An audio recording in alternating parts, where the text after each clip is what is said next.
Hi, good afternoon, everyone. Thank you for joining us today. For those of you who know me or don't know me, sorry, I'm Wilma Marshall. I'm the NSEC. I am MSEC for Central Hub in Scotland. And today our presentation is with immune building standards on healthy building designs, presented from Genesis Properties. Darren Allen will be our main presenter today, along with our panel. So I'm going to hand over to Darren shortly. Can I just ask everyone if they could please make sure they are on mute during this presentation. You will have the opportunity after the presentation to have a Q&A with the panel. If you want to ask any questions, there's a chat box. If you can just pop your questions in there and we can pick them up at the end of the session. So over to you, Darren. Thank you. Thank you for the introduction there, Wilma. A very warm welcome to each and every one of you to this webinar on the Immune Building Standard. I'm delighted to be here today with you all, and I thank our host, the CIOB, for organising this wonderful event. And I would also like to acknowledge the efforts by our backroom staff at Immune and also Genesis Property to assist in launching the standard. And finally, to our current and future contributors for your work, energy and passion in shaping the standard to serve the built environment.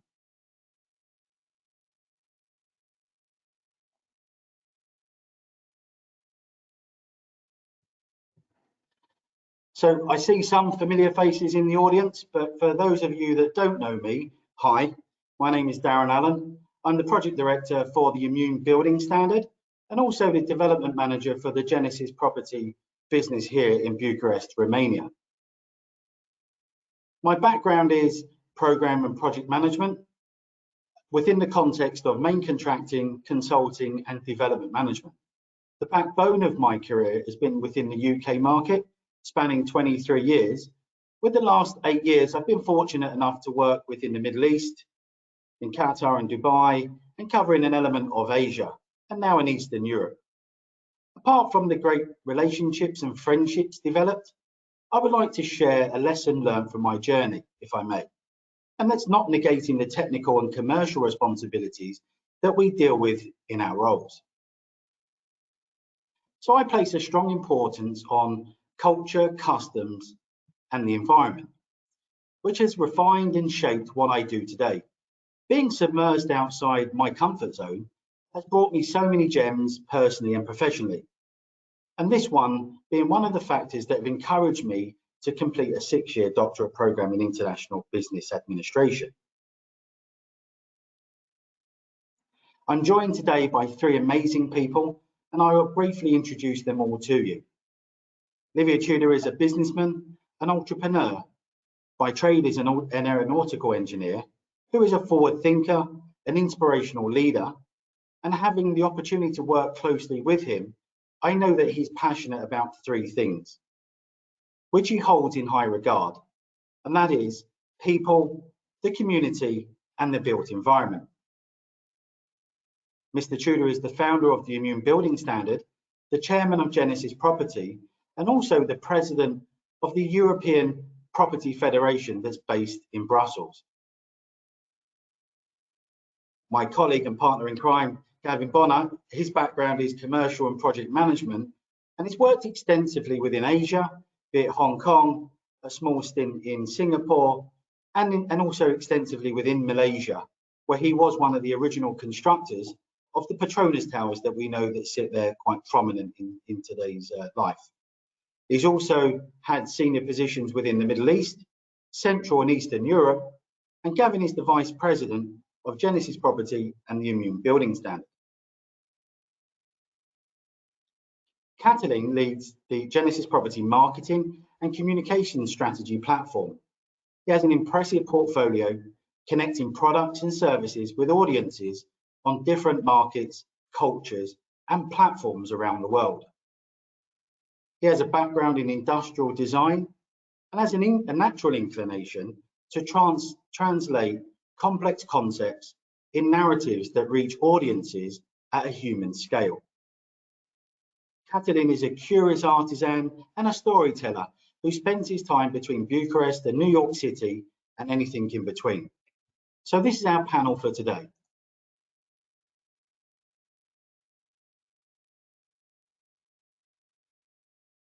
So a short introduction about Genesis Property. We are developers, property owners, and also facility managers for our operations, for our own portfolio. Genesis have over 20 years experience in the real estate market here in Bucharest, Romania. And we have two distinct business parks, one being Novo Park, which you can see on that slide on the left, which to the north of the city in an area called Pepera, and also Westgate Business District that's located in the west of the city in an area called Militar. Combined, these two business parks provide over 150,000 square meters of prime commercial real estate for blue chip clients, for example, Hewlett Packard, Luxoft, Siemens, Ericsson, Accenture, and also Societe Generale. And in addition, at Westgate Business District, it provides an accommodation for over 1,000 students. So these are a few points of the agenda, and I would say and consider them as your takeaways of today's presentation. So since the launch of the standard, a lot of people have been wondering what we've been up to through the pandemic. And whilst this has been in our incubator and our laboratory for a while, why don't I just jump straight in and unpack the immune building standard for you.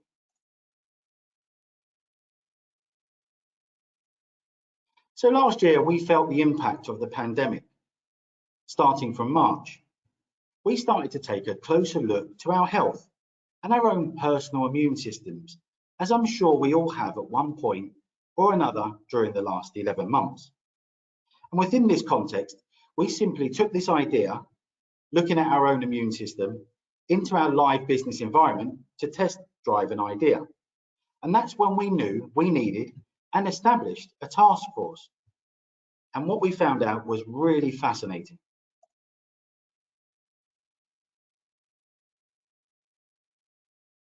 So it goes without saying that this was a global problem, and it's fair to say it's been a challenging year for us all across the world, whether from a personal or a professional standpoint.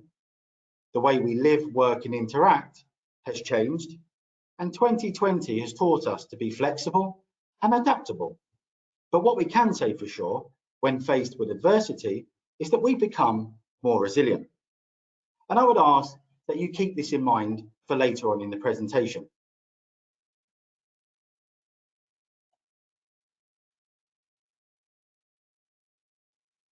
So it goes without saying that there was a global problem, and it's fair to say it's been a challenging year for us all, across the world, whether from a personal or professional standpoint. The way we live, work, and interact has changed.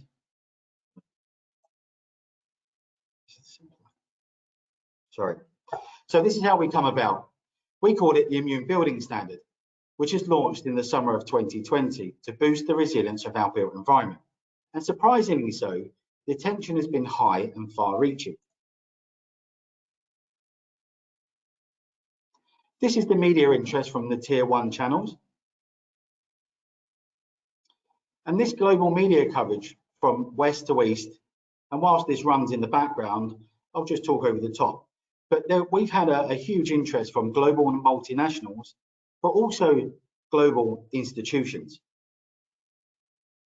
And as you can see, we've reached as far down as New Zealand. So why don't I put the Immune Building Standard into some context? It's common knowledge that we spend approximately 90% of our time indoors, and research shows that we are classed as an indoor generation. Along the immune journey, I found a fact that might interest you, which I would like to share. And I will refer to these pockets of data during the presentation as fact bubbles. So the first fact bubble for you is when we reach the ripe old age of 80, you would have spent 72 years of your life indoors. That's an average of 2.4 hours outside, and I bet that has you thinking about where you spend your time. And whilst COVID has changed the way we live, work, and interact, Some other recent fact bubbles to highlight is this: technology is no longer a hurdle. 81% of millennials in Hong Kong felt technology ready, whilst we have learned to be more flexible, and 73% of people polled in the UK want more flexible working options. Research shows that there's a need to balance office and remote working, of which 40% want to have the opportunity to work in spaces that give them a better environment to manifest their creativity. Interaction with colleagues continue to be the thing that we miss most about the office. And a poll in the UK highlights that 68% are missing face-to-face chats.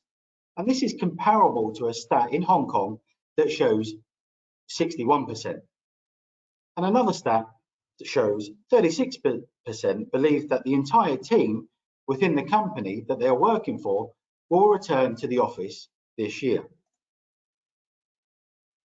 And whilst businesses like ours and yours are contemplating bringing employees back to the office, there are another couple of fact bubbles to consider. 58% said that the most important measures to support employees to return and feel safer in the office are two things. One is more efficient air, and the other is water filtration in the building. And that's compared to a stat within the UK highlighting and promoting 55%. Whilst 42% wanted better hygiene systems in restrooms. The UK comparable stat against this fact highlights 49%. So you can see they're quite comparable in these particular cases. So as a wrap up of the slide ahead of context, it's fair to say that people increasingly feel the need to interact with colleagues, and they want to do so in a healthier environment that enhances their skills and creativity. So we found that there's no commercial building prepared for a pandemic or a similar threat, with the exception of the healthcare environment, be it hospitals or clinics. And we wanted to bring our employees back to the office. And another recent fact shows that 6 out of 10 employees seek more healthy or health protective measures in their office building, whilst 52% believe that in the future, offices should provide employees 4 things, these being an integrated work, lifestyle, entertainment, and a socializing experience.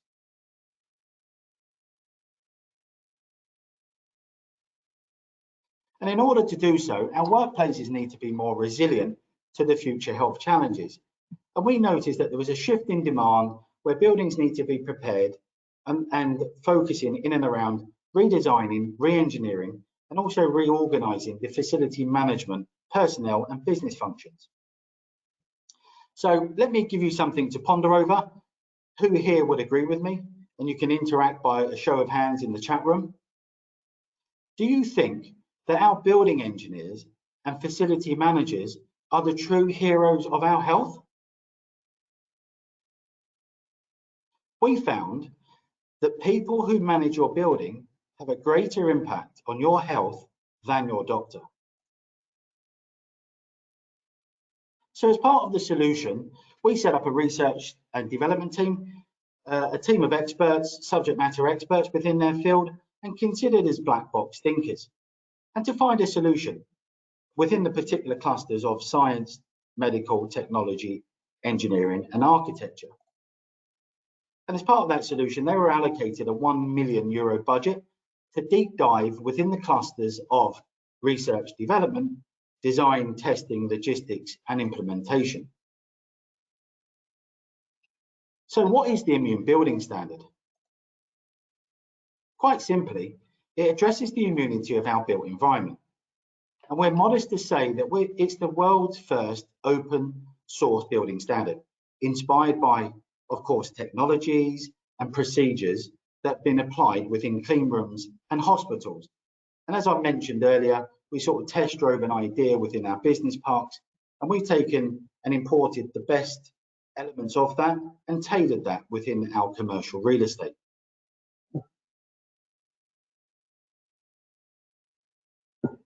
So what is Immune?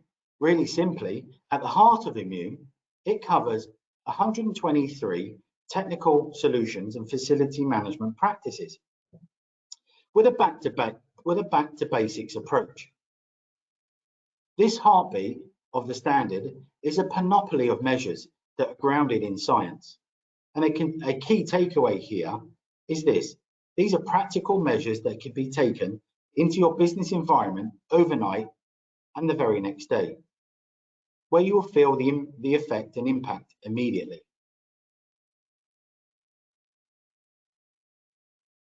So we split the measures into two distinct categories, one being architectural engineering and technology and design. So to provide some examples of these measures within this context. So from an architectural and design viewpoint, the standard promotes how we circulate the division and use of spaces and what materials are more aligned to health environment. For example, antibacterial products, in particular paints, including nanoparticles.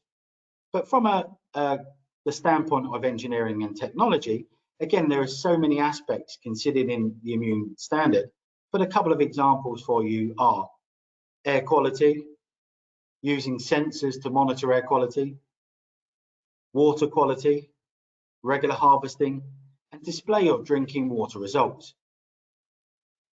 Consideration to filtration and touchless technology, and not forgetting the Internet of Things.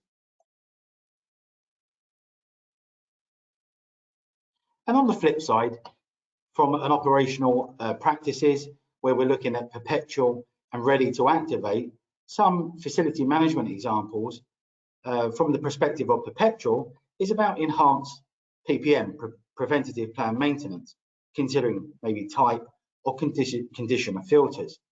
Whilst from a ready to activate viewpoint, it's about ensuring the right PPE, social distance markers and markings, and the various screens in place that we see that sort of seems to be the normal of today. But also having the right cleaning products. So all this comes together under one roof, under one umbrella, and through the lens and concept of healthy by design. So what is healthy by design, I hear you say? This is where the rubber meets the road.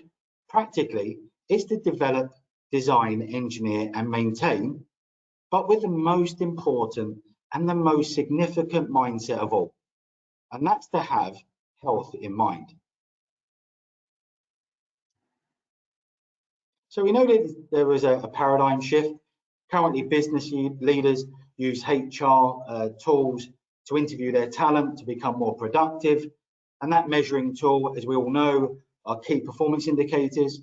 Whilst in the future, and the not too distant future, employees will start to interview their building in order to build trust. And this measuring tool will be health performance indicators. So the conclusion is really simple. Is to make the building work for you. After all, a decision today will determine our building's health tomorrow. So what are HPIs? The next series of slides always gets the passion juices flowing for me, but I would like to carefully unfold the future of health performance indicators. So let's put the brakes on for a second. Simply, we can't improve what we don't measure, which sounds really logical, right? So this slide is one part of the jigsaw, where we analyze a panoply of measures before and after an impact, but along a continuum of time. We're now into sort of second gear, and this is where we start to categorize the measures into people and building clusters. Our approach to data analytics starts to bring the structure and propels us forward to the next stage.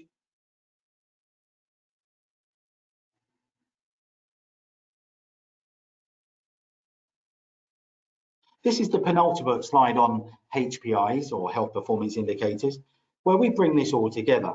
So what have we learned from the earlier slides? We have studied the impact and time. We've introduced people and their behaviours and buildings and its performance, which brings us to the right stage where we can compare our findings within the industry. So this completes the jigsaw, and it looks like this. So if I can draw your attention to the top half of this diagram, and then in particular to the sort of the top left. So we'll look at spatial temporal benchmarking, in particular under the header of people. But let me give you an example under the title of sentiment analysis. So from a perspective of people, it purely just translates into people's behavior. Whilst from a perspective of business, it's about what's happening in the building from a health point of view, whether on a floor, in an isolated area on that particular floor, but to get a holistic overview of a building. And this is under the Healthy by Design system, where we take the pulse and the heartbeat of the building.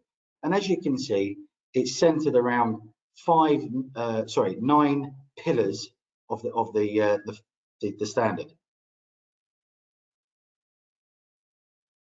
So Healthy by Design simply is a network of devices from embedded systems and specialized sensors with the human element of machine learning and artificial intelligence, big data and real-time analytics, and then with the input from the FM rules from space management through to cleaning.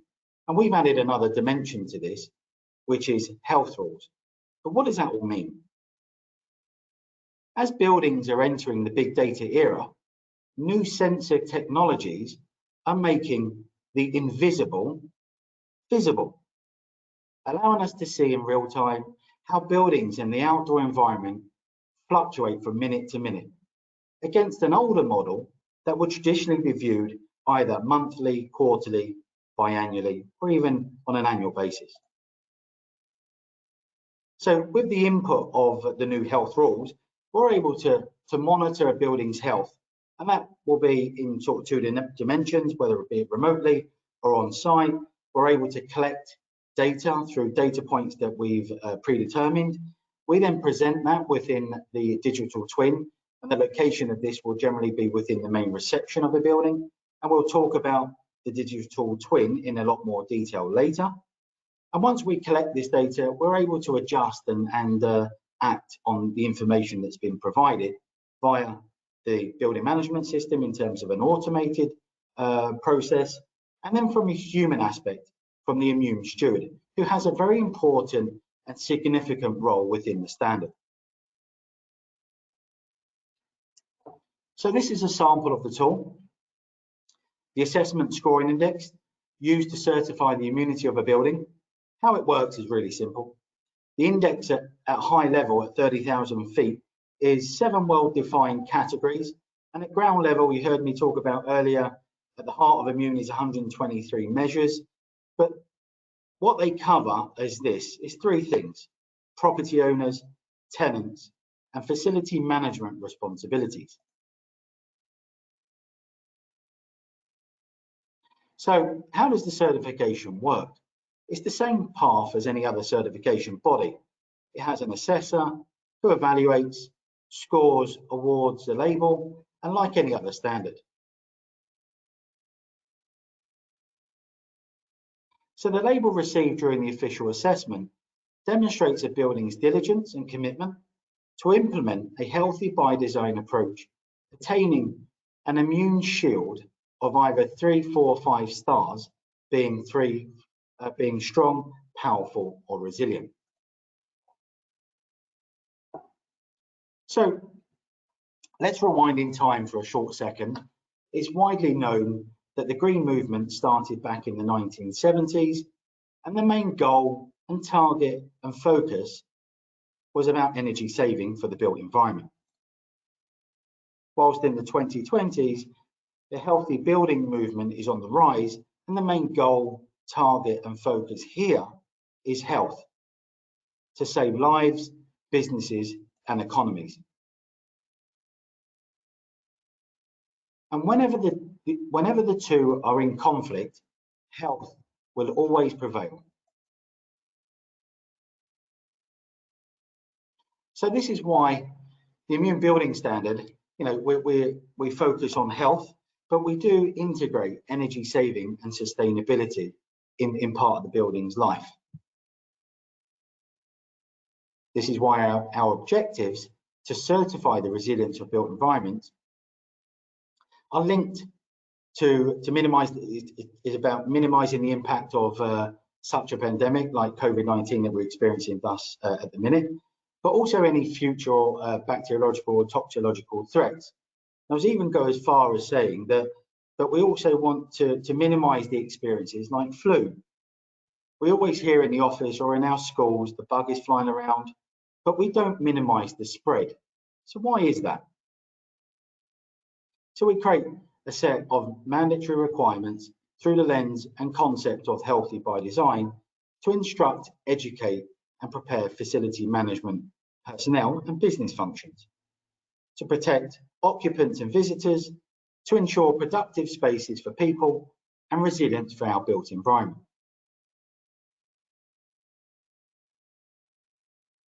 So as the presentation comes to a close, I mentioned to keep the word resilience in mind, and resilience seems to be a very popular word of our environment right now.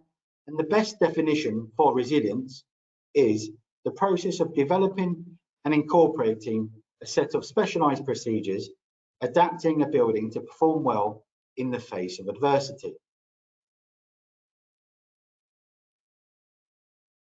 So since the dawn of civilization, humans were faced with adversities like rain, snow and wind, and our response to that has been to build roofs and walls. Whilst faced with the adversity of earthquakes and fire, our resilience has been to develop and create seismic and fire codes. And faced with the adversity of pollution and environment degradation, the resilience has been sustainability and green buildings.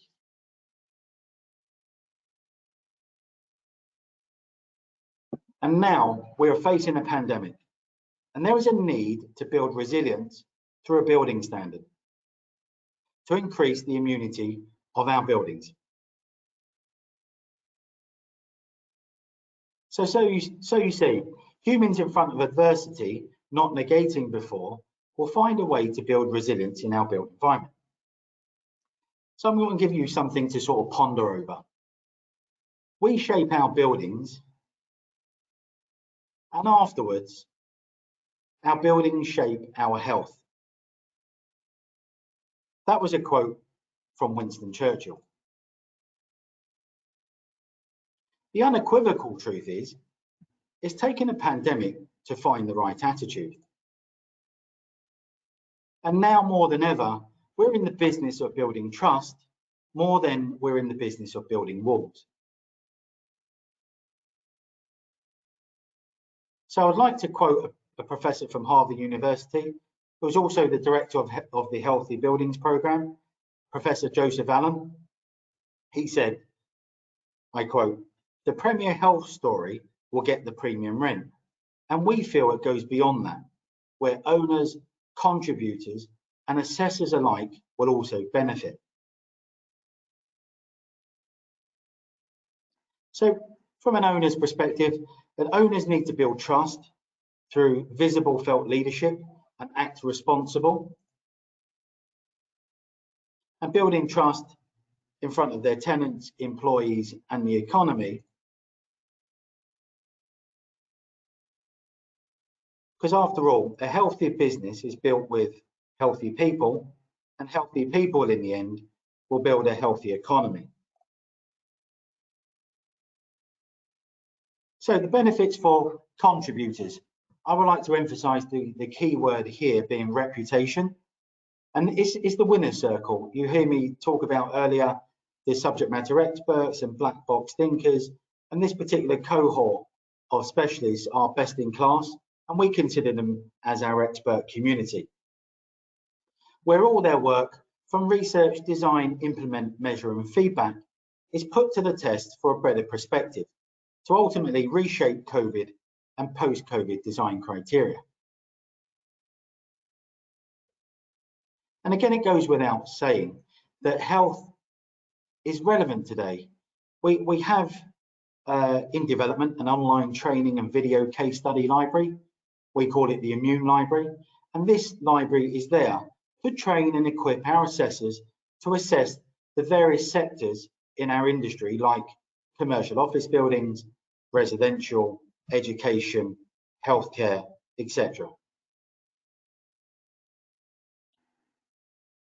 So as a conclusion, owners through leadership build trust. As a contributor, you will have the responsibility to have a productive environment, and as assessors, to be relevant with what people want today.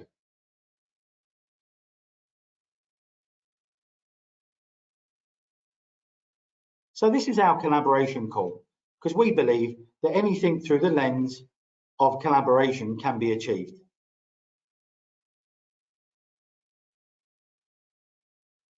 So why open source? You hear me talk in the first few slides that we're modest to say that the standard is open source. But the reason for this, we want to try and make it as easy as possible. We understood what's amazing about our built environment and how we could make it better. So from test driving our idea in our business park of checking our immune system, what we felt it was our social responsibility to do the right thing and at the right time. And that was to close the gap at that time within our built environment, bringing resilience to our built environment. And ultimately, to take a leadership position is to build trust through what is relevant today for people's health to become productive. So the Immune Building Standard is a window to the future of workplace. As we cannot think about a building without a fire or a seismic codes, in the future, a workplace should have all the measures to boost its resilience for people to be productive. So the first immune certified building in the world was Macy's headquarters in London, and they achieved an immune powerful rating of 4 stars. What's next? We have a 5-star, the maximum rating, resilient certified building for Ericsson's headquarters here in Bucharest, Romania, which is an exciting time for them and the business park.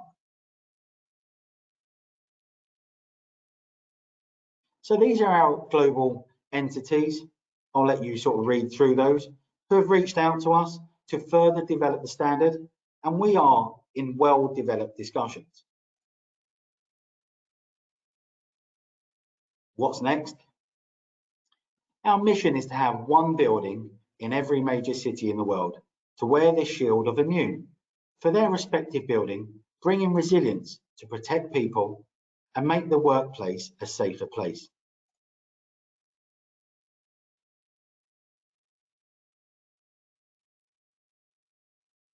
Sophie, could you play the video, please, the animated video?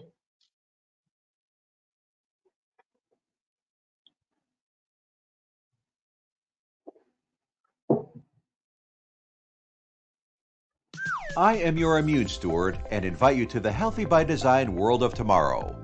We spend up to 90% of our lives indoors. COVID-19 changed the way we look at our spaces. Some of these changes became already familiar. Others, in plain sight or unseen, are completely new.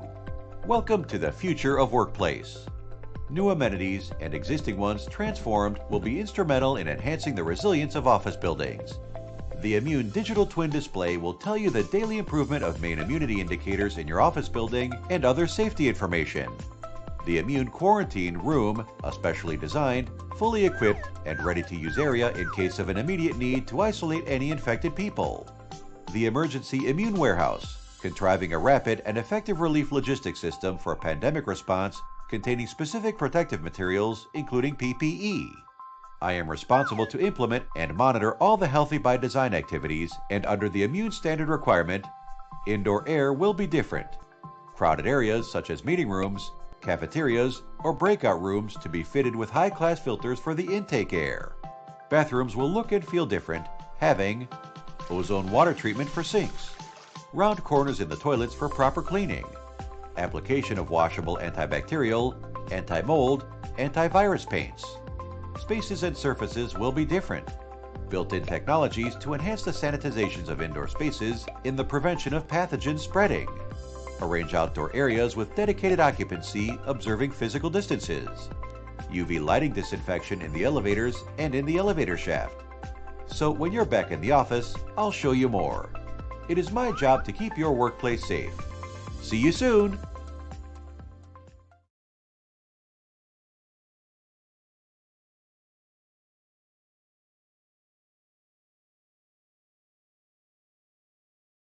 So thank you for your kind attention and time during this presentation.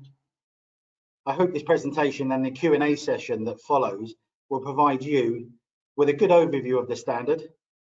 We hope to cover off all the questions in this sitting, but just in case that we aren't able to cover every question, the questions will be directed to us by the CIOB, and we will get across these and send you our personalised responses for your perusal. To give you a couple of minutes to pull together your questions, let's hear about the opinions and thoughts and ideas from our panel, where you'll find their insights, not only blue sky thinking, but also provide some meat on the bone. So I'll ask our panel to open their mics and activate their cameras, and I'd like to hand over to Mr. Tudor to provide an intro.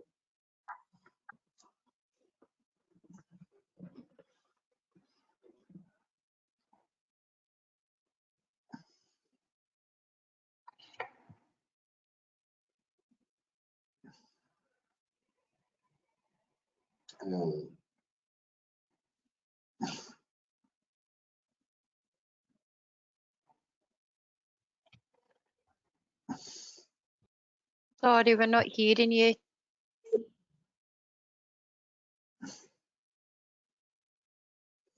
Hello, do you hear me? Yeah, that's fine, thanks. So thank you everybody for participating, and I would like to say that we invite everybody to collaborate in order to develop this standard. We are in the middle of the pandemic, so the standard is not ready yet. Probably will be finalized after 1 year after the pandemic will be declared over. So I kindly invite everybody to participate in developing it. Thank you so much. Hello, good afternoon to all. It's a pleasure to be part of the conference. I thought I would take, being conscious of time, but a couple of minutes to go through the Immune Assessment Scoring Index. It was our goal from the outset to provide a user-friendly standard with the aim to provide practical and effective measures and policies that can be adopted to assist our buildings to join the fight against the pandemic, and furthermore, to start to rebuild the trust between the occupant and their buildings. We have recently reshaped the Immune Assessment Index, dedicated to offices, into 7 distinct categories, which Darren touched upon during his presentation. And I'd like to spend a little time to delve into these headline categories further for you. The first category or section is legislation, governance, personnel, and the immune designated spaces. As the title defines, within this section, we look at the policies that would require to be in place, whether that be on a global, governmental, or corporate level. We look at the personnel, that we have the right people in the right place to ensure that the measures are implemented and maintained. And this involves one of the key appointments of the immune steward that is central to the process. The immune steward should be considered as the link between the building, the occupants, and any external medical facility. It also addresses further support personnel that have been duly trained and ready when we are facing a health risk. The immune designated spaces within this category highlights functional areas that are recommended specifically for the protection of our health. They would include such things as the immune isolation and quarantine room. In essence, this is a safe sanctuary for people who have been detected upon entry or are generally feeling ill, where they can relax in a room that is comfortable, isolated away from people to prevent further transmission, but giving them time to make any arrangement. We've often heard that there are detection measures, and that when people are detected, they are turned away at the door. But what does that do? That puts this person in an uncomfortable position that he has to find his way home. And that may be by using public transport, and therefore the risk is increasing. So these areas are there to provide a comfortable relief space while they make their future plans. The second area that would be designated in the immune building standard is the immune warehouse. It is basically to establish and to provide the logistical support needed and readily available for swift reaction times when we are faced with a health threat. In essence, it's trying to be prepared so we are not caught as we were this time round, unprepared and unready for such threats against our health. After this section, we have adopted a zonal approach on the way that you would make your way to the office. Therefore, section 2 includes dealing with the external areas and the building's entry and exit points. As we have conscious of time, I've just picked out one example, which would be to have separate entry and exits. And what this does is it minimizes the face-to-face risk of transmission in an area of a hotspot. So from there, we have looked to go to the next location where you would enter the building into the receptions and the common areas. A logical example would be the detection measures, such as thermal scanning, if that be the preferred route, for the potential of people infected coming to the building, or a system to ensure that the PPE rules are being maintained and regulated correctly. From the lift reception and the lift lobbies, we would arrive at your workspace. And again, here we've looked at measures such as shift working. I think the logic is there. It is to reduce the occupancy levels and also to stagger any traffic points that may occur during the day. Other parts in the office would regard reshaping the office so that social distancing is obviously acknowledged, but also to rethink on certain areas where you may have cellular places such as meeting rooms that can be converted into temporary use space, which provides a physical barrier. So from there, we've moved to section 5, which is the restrooms. We believe that these have their own issues and hence have designated a single section for them.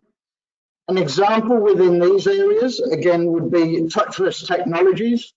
The restrooms are shared by many personnel, and obviously the risk of reducing where people are touching prevents the transmission. So we would look to introduce touchless taps, soap dispensers, dryers, even lighting, anywhere that is regularly touched to try to eliminate that and reduce the risks. So from that section, we then considered, okay, what is the overall for the building? Let's look at the facility management and the central systems to those buildings. Again, time consideration. I've only picked out a few examples. Darren mentioned earlier there are 123, and we certainly don't have the time for that. So in this area, I've picked out appropriate engineering measures to the central plant that I think we should be aware of, is looking at the ventilation rates, looking at the operating hours of the ventilation, having a look at the fresh air intake and the degree. We should be looking at 100% fresh air where possible and eliminating recycled.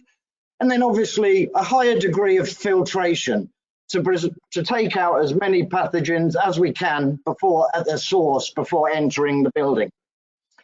Now that leads us to the last section, which we have independently done again for importance.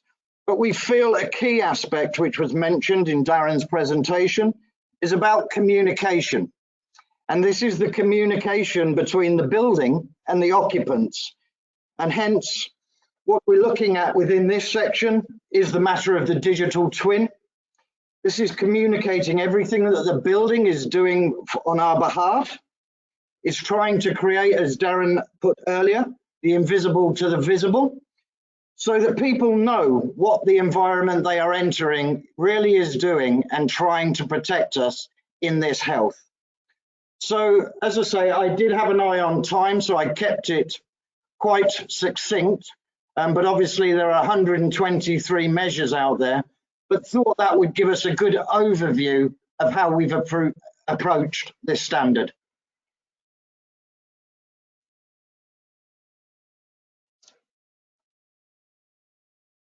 Hi, I would just like to add a human perspective on this standard. We believe that people are a part of a building's life as much as the building is part of our life, considering that we spend 90% of our time indoors. And this is a very important relationship that we would like to establish through this standard between people and their built environment. As any strong relationship, we promote very much a healthy culture and a dialogue between the two of them. We believe that people will participate in the health of the building as much as all the technical and all the technologies and all the operational aspects of the standard will be part of the people's life. After all, we would like to create a healthy perception that would result in a healthy experience given by a healthy performance of the building. So we look at the standard as a very straightforward, easy to implement in a different stage of a building, whether it is a retrofit or a new and in development. We believe that people are capable to behave healthy as much as they are educated in such a manner to behave. So we look at the communication between the building and the people as an important factor of this standard. I see that there are a few questions. Thank you very much, Kat. Much appreciated. Thanks, gents. So we have a few questions that are in the chat room, which I'd like to direct to the panel. The first one being from Dr. Kazim. So the triple bottom line has becoming a significant area for how businesses indicate their contribution to sustainability to shareholders and the public. What areas of the standards contribute to this measure? That question is to Mr. Tudor. So what are the main parts of the standard contributing to sustainability? Definitely having healthy people it should be part of the concept of sustainability. Otherwise, why to save energy if people for which we are saving the planet are not healthy enough? So we integrated all the sustainable part of the green standards into the immune building standard. But the main clue that we discover is sometimes there are conflicting parts. And this is why in the presentation you saw that whenever saving energy, being sustainable, and health are in conflict, all the time health should prevail. So definitely, as you saw in the presentation, we integrate 100% of the sustainability measures, but we add on top health as being the major goal of the standard. Excellent. Thank you very much, Mr. Tudor. Gavin, a question for you that's been posed. Do we require any structural modifications to already existing buildings in order to incorporate the immune building standard? From our measures, it would seem unlikely. What the measures are trying to do is to try to, where possible, use the existing equipment, but enhancing the performance. Now, obviously, depending on the age and the characteristics of the building, that will have differing results. But the idea is that we came that where do we need to get this immune building standard most? And that is into existing buildings. That's where the people will be returning to rather than the new buildings. So we have tried to incorporate measures that are practical to include into an existing building. A lot of these are already being under consideration anyway with the regulations that the governments are putting there.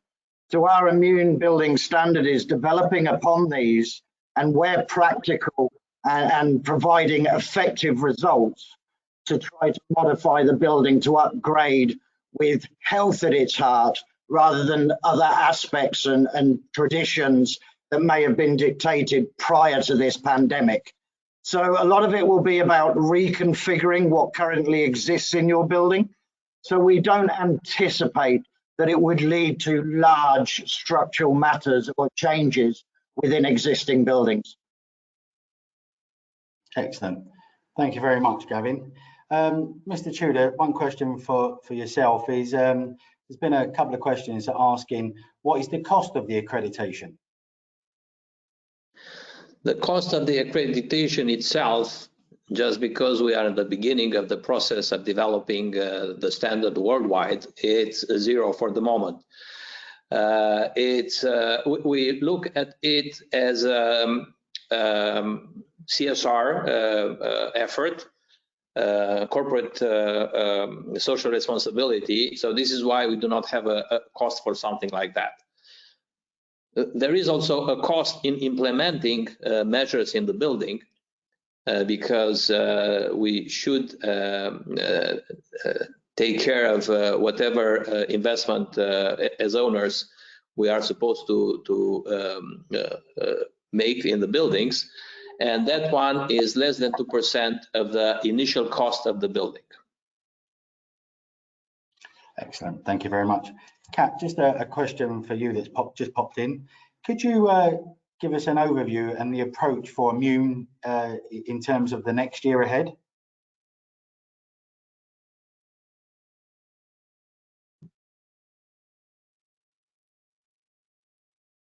Okay.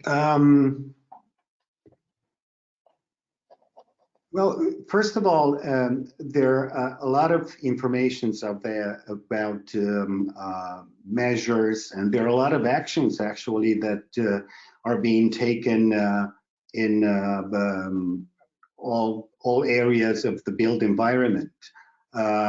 We start seeing a lot of communication when you go to the supermarket, is the way you should behave and the way they treat their spaces, or you know, more popular places that little by little start to open cautiously, though, promoting social distancing, wearing physical distancing, actually, wearing masks, and basically for people to be cautious entering an environment. Then we really thought of this aspect as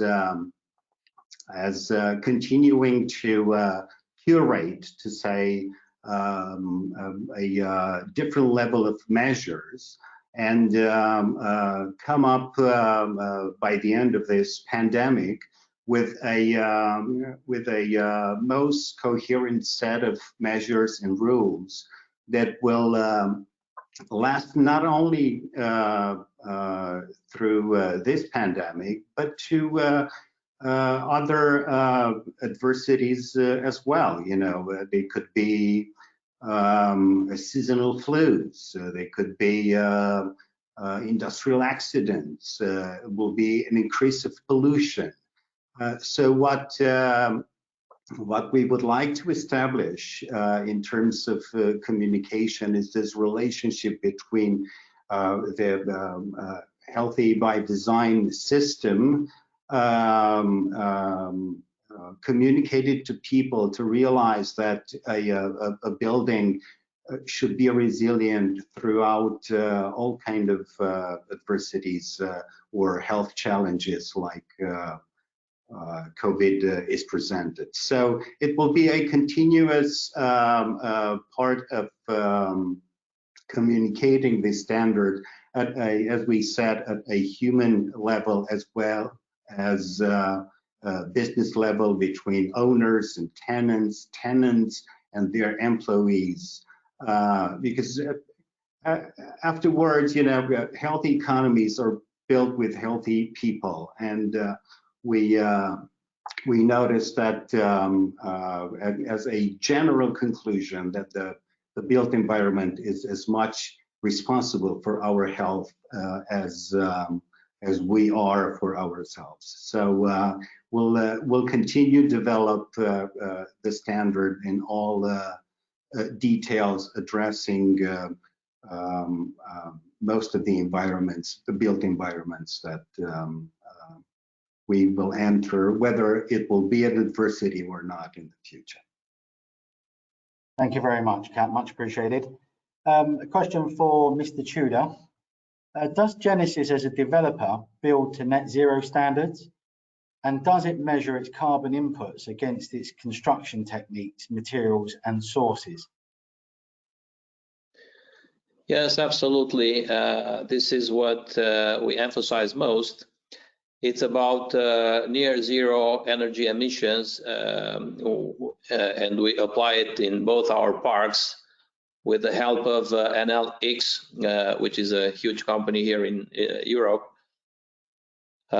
We run an audit with them, and we have measures to implement this factor.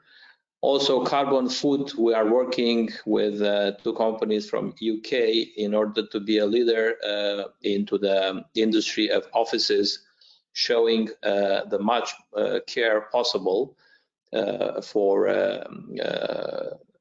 level of emission of CO2 levels. This is the most important thing that we are doing, and we want to do that having all the time audits and certificates from the best companies in the world, showing to our tenants that we really care. Sustainability is and will be one of the most vectors in our development as a property owner. Thank you, Mr. Tudor. Another one for, where is it? Here. There you go. It's a question is, has any approach to the government, etc., been made in relation to the standard? Maybe if Mr. Tudor, if you could kindly take that one. We did it more than the standard. We approach European Union, which has an agency for standards called CEN, and together with them we signed a memorandum to develop this standard for EU as a general standard for built environment, not only for offices but also for schools, for hotels, for logistics, for factories, and so on. We start the process a few months ago. It will be a long process. Normally it's 3 years to write a standard in EU, but probably this will be a little bit longer because we don't know yet when the pandemic will be over. Great, excellent.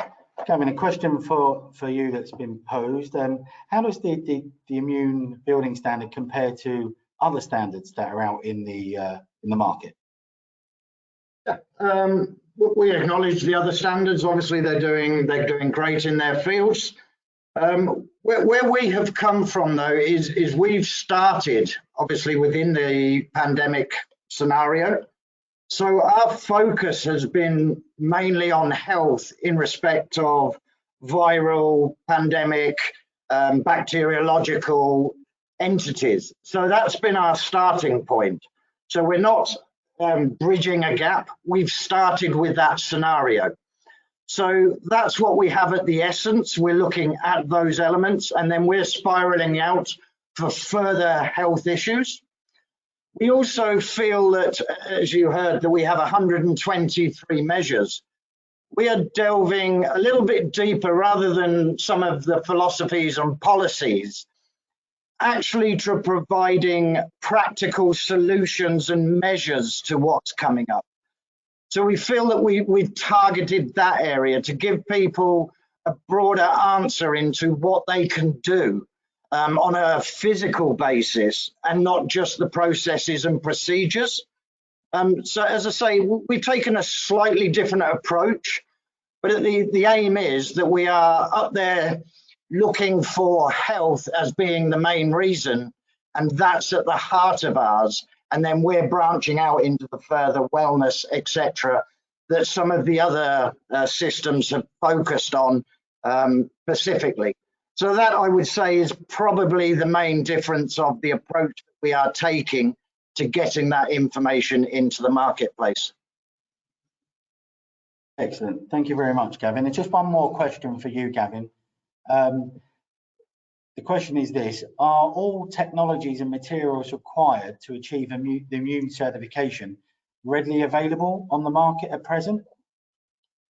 Yes, I mean, this leads us on to why we're open source initially. One was the pandemic is changing, so we always have to keep abreast of latest information. But the second is to work on an open source basis with manufacturers and suppliers within their specialist fields.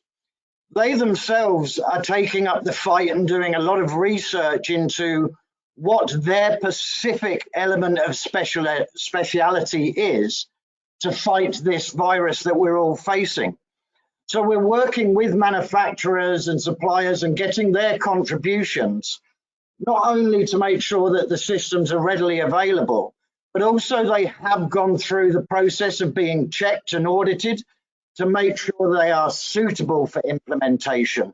We want to be careful with new technologies to make sure we can gain the best out of them, but obviously making sure that they are doing what they're supposed to do and there's no effects. So that's where our collaboration call comes in, that we are wanting to collaborate, have external parties join us in this common fight to come up with those solutions that we can incorporate into all of the different vast areas of specialities and come up with measures that are available on the market that have been researched and proved factual, and just keeping them there for people to have the whole view and not just isolated parts from each individual specialist. That was the attempt, and that's for the reason for the call for collaboration. Excellent. Thank you very much, Gavin. Much appreciated. Kat, just one last question for your good self. Can you just give us an overview of the reaction to date from the market since the launch of the standard, please?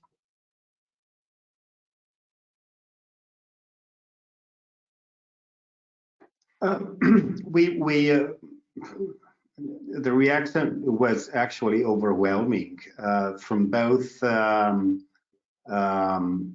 professionals, and that obviously came through the great coverage, press coverage we had.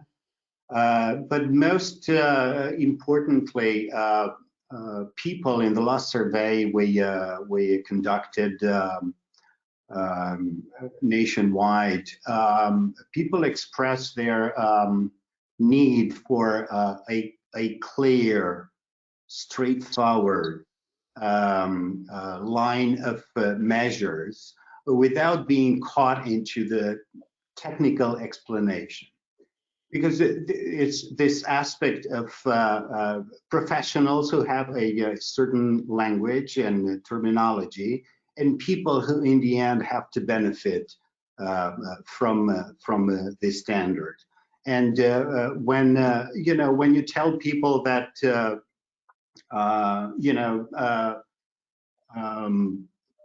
did you know that a whale, a certain type of whale, breed of whale, is spending more time outside than you do? Then the questions are appearing.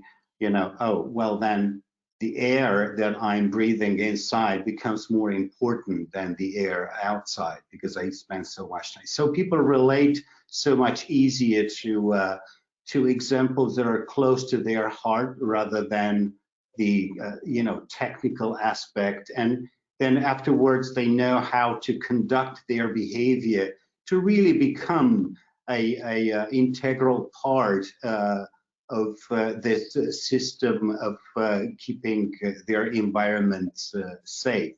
So the reactions were both filled with excitement and in the other hand with a lot of questions, and we are very open to all kind of questions because that will sharp actually the final form of the standard to be able actually to answer to the needs of the people and with their pain points rather than just to the pandemic.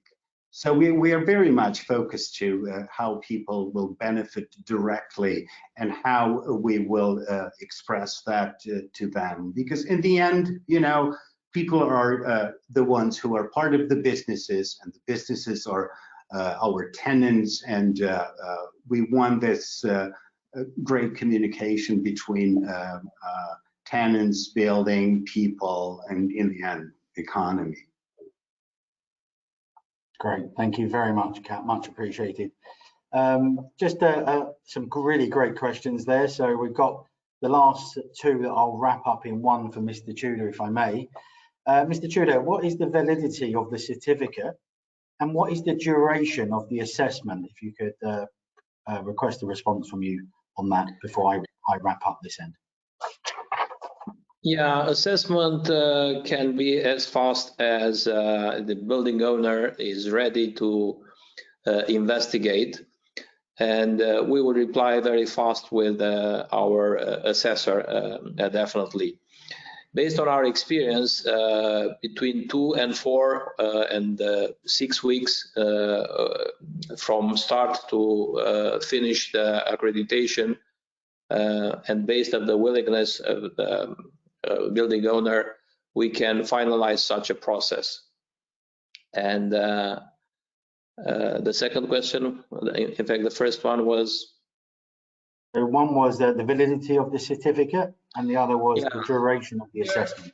Here we, based on the experience of the green label, green standards, they vary from 1 year to 3 years. We don't know exactly where we'll stop. So initially we'll go on for 2 years because pandemic probably will last for the next 2 years, unfortunately.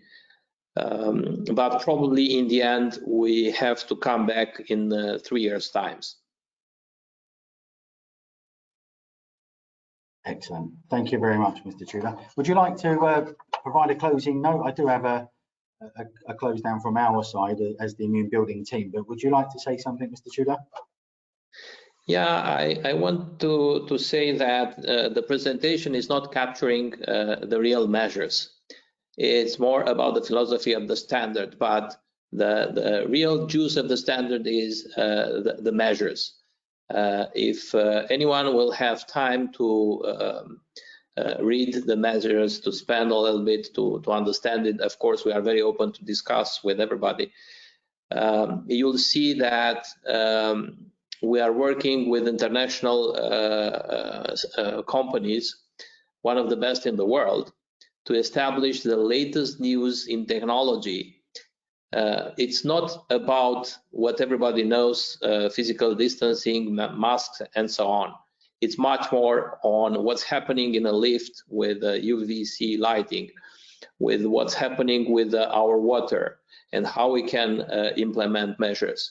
We inspired ourselves from the hospital technologies.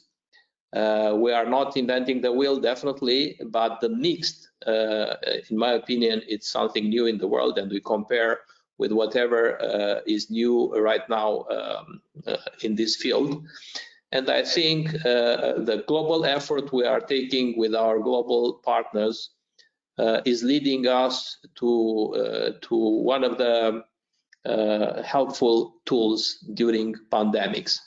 When the pandemic will be over, it doesn't mean that the standard is buried, because every year we have at least 2 pandemics, which are seasonal flus, and we don't know what will be happening in the future. It seems that this kind of issues like a pandemic will become regular, and we don't have to be caught in the same position as last March. We have to work in order to incorporate this kind of health issues. How are we doing that? Our part of contribution is this standard, and most of all, we are welcoming whoever would like to collaborate with us. Thank you so much. Thank you ever so much, Mr. Tudor, for that closure.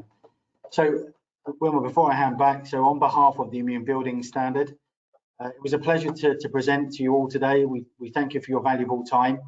I hope the insights to the Immune Building Standard gave you your key takeaways of the standard, as well as give you an overview of the trajectory of the standard.